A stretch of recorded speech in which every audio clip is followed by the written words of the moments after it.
and imperialism. What do you think is the single biggest devastating legacy that we see today in Africa? Well, I think that the saddest thing is that we don't own the continent as Africans. We live in it, but we work for international industry.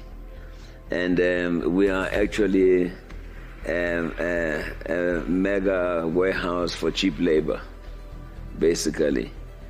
We don't own the continent. And until time comes where we might have an organization that says, let's scrap these borders and let's just work this place together and maybe negotiate to get it back. It's easier said than done, though. Well, I don't think we'll ever get it back because, the governments that we have, the majority of them are actually surrogates of the international industrial cartel or whatever it is, complex. And I don't think it's in the interest of industry for Africans even to realize that the continent is theirs to start with.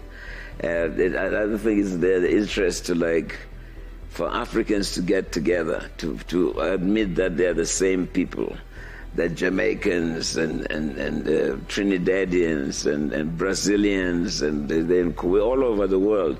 And actually we're more than the Chinese internationally, but we have been conditioned to think that we're different people. Now, I must just ask you, you speak about the adoption of the English language, the adoption of English culture or Western culture. You've recently given women with weaves a bit of a hard time. And I just wonder, I must ask whether this is something of a real bone of contention for you, a real issue. No, it's well, first of all, when you look at it from an economic perspective, we give away $100 billion that we don't have in hair products every year to the rest of the world that we're imitating. And I think that our male population wears that hair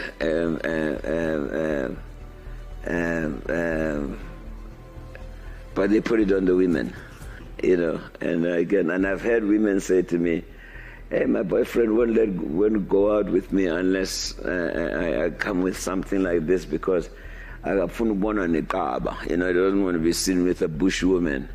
That's the one thing. So and then wherever I go in the world, I don't see anybody imitating us, except for African Americans who don't know also that they're being imitated. But African American, everybody wants to talk like them, walk like them, sing like them, dance like them, dress like them, and they don't even know that because even that has been taken away from them. Today you hear people say cool and groovy, and the high fives and all those things. You'd think that those things come from Europe, but they come from African Americans.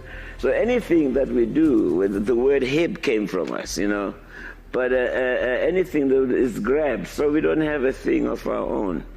And then from my superstitious side, if you come here and come next to me wearing a dead person's hair, I am going to be uncomfortable. Just the thought of it, Guti. And I can just see my grandma, and